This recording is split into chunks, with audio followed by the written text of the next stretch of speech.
근데 골프는 옆으로 와야 되거든요. 스윙이. 네. 그러니까 이 원리가 저희가 낚싯대 똑같은데 네. 이렇게 보낸 힘을 수직으로 당기면 네. 그러니까 전환할 때 힘이 짧게 형성이 돼요. 왜냐면 이런 힘이고 갔던 걸 아, 원을 그려야 네. 가속도 구간이 길어져요. 예. 네. 그래서 제가 만약 검도로 검도. 이렇게 표현을 했던 거고. 예. 그러니까 이 힘보다는 예. 아, 이 힘이 최대한 우리가 릴리즈 포인트라는 게 생기잖아요. 네네. 던지는 포인트잖아요. 네네. 그러니까 원을 그리는 게 가속도를 길게 가기 위해서예요. 그래서 가속도를 길게 가야지만 릴리즈 포인트를 그러니까 극대화시킬 수 있거든요. 그러니까 이것도 사실 좋은 방법이긴 한데 이것보다는 이 방법이에요. 그래서 골프가 원이라고 표현을 하는 게 그냥 단순하게 뭐 얘를 돌리라는 의미가 아니고 이쪽으로 갔던 걸 가속 구간을 늘려야 힘 전달이 강하게 돼요. 그리고 아마 제가 설명을 드렸던 거는 올라갔던 거 가속 구간 넓게 한다고 인으로 들어오는 거죠. 인으로 들어왔을 때 이 클럽이 구심력을 위해서 손이 당겨져요. 그래서 쉽게 표현해서 한 이렇게 들어보시겠어요? 되셨죠? 자, 사선으로 스윙하다가 제자리로 와보세요. 여기서 임팩트를 우리가 강하게 하수연하라는 원리가 들어오죠. 네. 땡기라는 포인트가 그쵸? 그래서 헤드가 튀어나가지 이 힘으로 튀어나가게 하는 게 아니에요. 그래서 제가 당기세요 표현을 하는 거예요. 네. 그러면 사실 임팩트는 우리가 계속 밀고 가는 게 아니고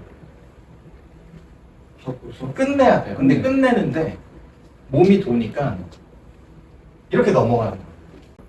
수직에 가깝게 제가 올리세요라고 했던 게 봤어요. 네. 그 움직임을 이렇게 가져야 잡아당기는 힘이 생겨요. 그래서 사실 아마추어 분들이 이 연습보다는 가속을 길게 어떻게 하면 길게 가져갈까를 연습을 해야 돼요. 그래서 샬로잉 해야 돼요, 샬로잉 해야 돼요 라고 하는 거거든요. 그러니까 단순하게 인아웃 궤도 때문에 샬로잉이 아니고 이 직선에 대한 짧은 가속 구간보다 원이 훨씬 길단 말이에요. 그렇죠. 네. 그래서 우리가 스윙을 제가 다운스윙 온 걸 제가 순간 당기면 클럽은 출발해요. 왜냐면 제가 구심력을 만들어낸 거니까. 그래서 스윙이 제가 표현을 했지만 그립이 자꾸 제가 안쪽으로 빠져야 돼라고 했던 게 회전을 위한 사실 이 동작이거든요. 네. 그래서 갔던 거를 당기는 거예요. 그래서 힙도 밀어지는 게 아니고 자연스럽게 제가 힘을 제자리로 놓으려면 이렇게 되겠죠. 그러면 이렇게 빠집니다. 뭐 1시나 12시 방향대로 던지는 게 아니고 어떻게 보면 11시 방향대로 빠져요. 아마추어분들이 속도가 안 나는 이유가 선수들은 스윙하세요 하면 그냥 이런 느낌이에요. 근데 현님 보시면 뭐가 달라요? 느끼셨어요? 스윙 폭이 작다는. 작죠. 그러니까 작은 이유가 관절이 예를 들어서 제가 설명을 하면 손목, 팔꿈치, 어깨예요. 회전할 수 있는 사람 몸에 대한 이 팔에 대한 관절.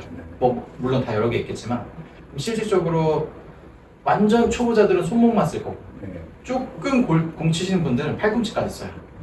근데 선수들은 어깨까지 써요. 그러니까 이렇게 어깨에 대한 움직임을 좀 파악해야 우리가 원에 대한 움직임이잖아. 그럼 원을 자꾸 이렇게 그릴 건지 이렇게 그릴 건지예요 사실. 근데 이거는 좀 가장되게 연습하지만 어깨를 표현했는데 어깨 이 움직임 있죠. 이 움직임을 잘 쓰셔야 몸을 써요. 얘를 자꾸 움직이려고 해야 몸이 회전되면서 넓게 스윙이 되는 거지. 좁게 다 잡아놓고 그냥 뭐 허리를 넣는다거나 이게 아니에요. 얘 관절을 사실 다 잘 써야 내 몸이 반응을 하는 거지. 팔꿈치 90도 만들고 자, 힙 돌려야지. 사실 얘는 하나도 반응을 안 한 거고. 그렇죠. 그럼 강하게 치세요. 이게 아니고. 이거를 프로들은 그냥 무의식 중에 엄청 많이 하니까 사실 모르는 거예요. 자꾸 넘기라고 하는데 원리는 이 원을 여기서 제가 힘 없이 떨어뜨리면 이게 다예요. 근데 가다가 제가 순간 당기면 돌아오잖아요. 그게 실에 구슬 달아놓고 당기는 원리긴 하거든요. 힘 아무리 세서 이렇게만 던져도 클럽 스피드 안 나요. 근데 그게 이제 또 좀 적용이 되는 거죠. 그냥 단순하게 갔던 걸 이렇게 당기라는 의미는 아니고, 아, 내가 클럽을 이런 포지션에 회전까지 쓰면 아, 이렇게 좀 자연스럽게 이렇게 넘어오네. 회전이 되니까 훨씬 더 부드럽게 보여요. 맞아. 회전을 안 하면 짧게 표현이 될 텐데 회전을 하면 길게 표현이 돼요. 네. 원을 그리면 수직으로 떨어뜨리게끔 연습을 했잖아요. 그러면 옆에서도 내려오시면 손을 당기세요라는 표현을 회전하라는 얘기예요. 이 위에서 표현을 하면 코킹 돼서 다운스윙 오시죠. 네. 네. 이게 아니고 네. 보시면, 왜냐면 제가 밑으로 이 위에 있을 때는 밑으로 내린다라고 표현을 했지만 이게 이거죠. 스퀘어가 이거잖아요. 그렇죠? 위에서 표현을 하면 네. 밑으로 내리면 클럽 오죠. 손의 위치대로 클럽이 내온단 말이에요. 그렇죠? 위에서 표현해서 그렇지 숙이면 그게 안으로 들어가는 거예요. 이 스퀘어로 돌리는 표현을 숙이면, 왜냐면 이게 백스윙이지만 클럽이 무겁죠. 그럼 떨어질 때는 이렇게 떨어지거든요. 그걸 내가 또 잡아당기면서 켜는 거예요. 억지로 제가 이렇게 표현했던 거는 억지로 다운스윙을 흔히 만들어 주신 거예요. 이 포지션에서. 이거는 아까 우리가 가속도를 길게 하는 그 구간을 중간을 자른 거거든요. 자른 걸 제가 뒤로 떨어지죠. 그러면 과장되게 표현하면 이렇게 떨어질 거예요. 그렇죠? 그럼 이 클럽을 회원님은 제자리로 되돌리시려면 힘으로 되돌리거든요. 자, 아까 클럽 밸런스 잡아야 된다고 했죠. 자, 보세요. 떨어졌어요. 그렇죠. 그게 골프 스윙이에요. 그래서 제가 클럽 밸런스를 잘 잡아야 돼요 라고 하는 거예요. 그럼 예를 들어서 이렇게 떨어지는 거를 스윙. 그러면 손이 내 몸 앞에서 벗어나지 않고 항상 강하게 쳐도 내 몸 앞에서 스윙을 해요. 그래서 제가 떨어뜨렸던 거를 이렇게 자꾸 내가 얘를 누르면서 얘를 올리려고 해야지 이 힘으로 올리지 마세요라고 하는 거예요.